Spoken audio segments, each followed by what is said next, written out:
Pertama, saya ingin mengucapkan terima kasih kepada Presiden Putin atas sambutannya di Moskow. Kami membahas beberapa hal dan Anda beberapa hal yang saya bicarakan selama pertemuan kami. Pertama, isu-isu yang berkaitan dengan perdamaian dan kemanusiaan selalu menjadi prioritas kebijakan luar negeri Indonesia. Konstitusi Indonesia mengharuskan kami untuk selalu berusaha memberikan kontribusinya sendiri demi memastikan perdamaian di seluruh dunia. Dalam konteks inilah alasan kunjungan saya ke Kiev dan sekarang ke Moskow. Kedua, seperti yang saya katakan di Kiev, meskipun situasi saat ini masih sangat sulit, saya akan tetap mengatakan bahwa penting untuk bergerak menuju penyelesaian damai dan dialog terbuka. Saya menyerahkan pesan Presiden Zelensky kepada Presiden Putin dan mengatakan saya siap membantu menjembatani komunikasi antara kedua pemimpin.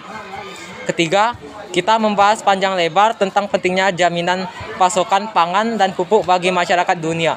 Ratusan juta orang terkena dampak gangguan logistik pasokan pangan, terutama di negara berkembang. Saya menghargai Presiden Putin mengatakan bahwa Rusia menjamin keamanan pasokan makanan dan pupuk tidak hanya dari Rusia, tetapi juga dari Ukraina.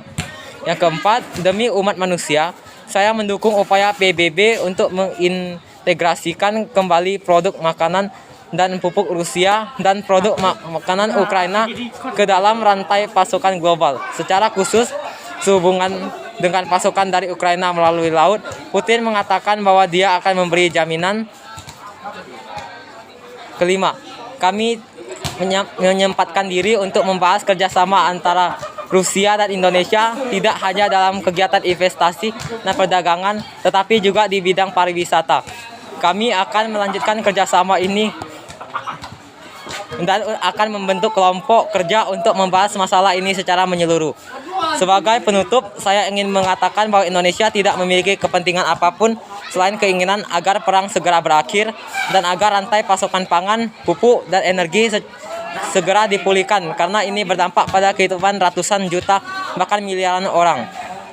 Saya menyerukan kepada para pemimpin dunia untuk menemukan kembali semangat multilateralisme, semangat perdamaian dan kerjasama.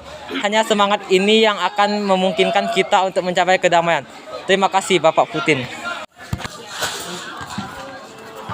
Saya sangat senang melihat Anda di Moskow, Rusia. Saya tahu ini adalah kunjungan pertama Anda di Rusia. Selamat datang Pak Jokowi. Bapak Presiden hadirin sekalian, kami sangat senang menyambut Presiden Republik Indonesia di Kremlin. Ini adalah kunjungan pertama Bapak Jokowi ke Moskow sebagai Presiden. Kami senang Anda berada di sini. Izinkan saya menekankan bahwa Indonesia adalah salah satu mitra kunci kami di Asia Pasifik. Hubungan Rusia dan Republik Indonesia bersifat konstruktif dan saling menguntungkan, dan terus berkembang atas dasar tradisi persahabatan dan bantuan timbal balik yang telah berlangsung lama. Saya ingatkan kembali bahwa negara kami membantu Indonesia membangun kenegaraan dan memperkuat posisi Republik Muda di kancah internasional. Dengan partisipasi para spesialis, insinyur dan kontraktor kami, fasilitas infrastruktur, transportasi, dan industri besar, stadion, rumah sakit, dan institusi penting lainnya dibangun di Indonesia. Banyak di antara bangunan itu yang beroperasi hingga hari ini. Tentu saja kami fokus kerjasama perdagangan dan ekonomi yang menunjukkan dinamika positif pada 2021. Misalnya, perdagangan bilateral tumbuh lebih dari 40% dan naik lebih dari 65% dalam 5 bulan pertama tahun ini. Dalam konteks ini, kedua belah pihak menyatakan bahwa minatnya untuk meningkatkan kerja Komisi Gabungan Rusia Indonesia untuk kerjasama perdagangan, ekonomi, dan teknik. Peluang tambahan untuk membangun kemitraan ekonomi yang saling menguntungkan dan meningkatkan jumlah pertukaran komersial antara negara membuka peluang baru.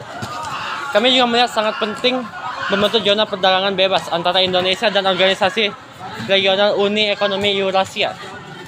Kami berharap pembicaraan soal rancangan perjanjian yang sesuai akan berlangsung sebelum akhir tahun dan akan membuahkan hasil.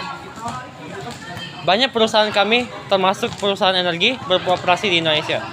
Ada ketertarikan untuk mengembangkan industri negara nuklir nasional dengan pengalaman unik, kompetensi, dan teknologi yang tak tertandingi. Rosatom State Corporation bersedia mengambil bagian dalam proyek bersama. termasuk proyek yang terkait dengan penggunaan non-energi teknologi nuklir, misalnya di bidang kedokteran dan pertanian. Kedua negara memiliki banyak potensi kerjasama bisnis dalam mengembangkan infrastruktur transportasi dan logistik. Misalnya, Russian Railways dapat berperan dalam mengimplementasikan inisiatif skala besar Indonesia untuk memindahkan ibu kota negara ke Pulau Kalimantan.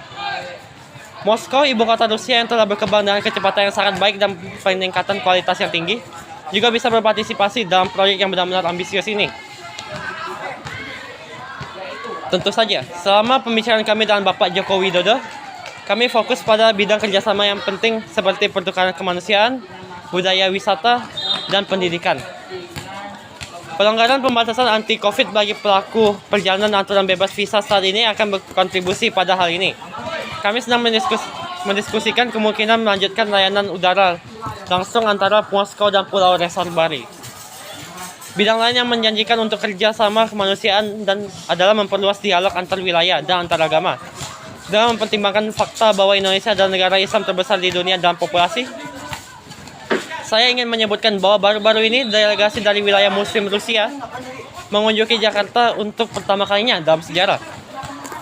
Tentu saja, kami membahas isu-isu yang menarik bagi seluruh dunia saat ini. Untuk semua negara, saya mengacu pada pengiriman makanan dan produk pertanian lain, termasuk pupuk mineral dan ke pasar dunia. Kami menekankan berulang kali bahwa ketidakseimbangan pasar dengan dunia adalah konsekuensi langsung dari kebijakan ekonomi makro yang tidak bertanggung jawab dari beberapa negara. Penerbitan yang tidak terkendali dan akumulasi utang tidak terkendali tanpa jaminan, pandemi virus corona semakin memperburuk situasi.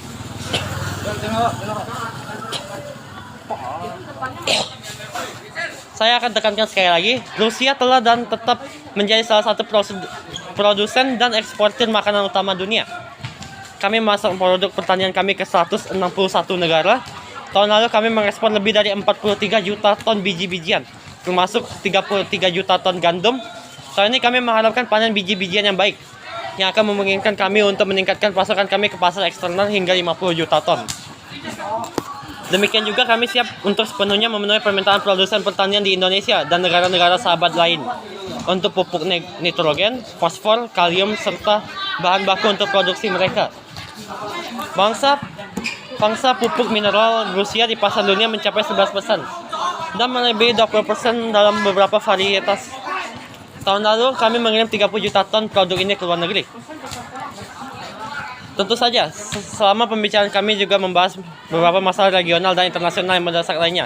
Saya memberitahu Bapak Presiden Jokowi secara rinci soal perkembangan di Ukraina.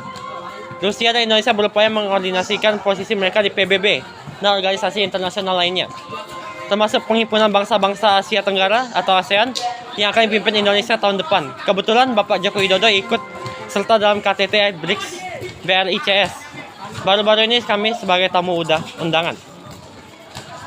Kami tentu mendukung upaya Indonesia dan Presiden secara pribadi untuk mempersiapkan dan menyelenggarakan pertemuan G20 yang dijadwalkan berlangsung di Indonesia tahun ini. Sebagai penutup, saya ingin sekali lagi berterima kasih pada Presiden atas pembicaraan produktif kami. Saya yakin bahwa perjanjian hari ini akan mempromosikan kemitraan multifaset Rusia dan Indonesia. Terima kasih atas perhatian Anda.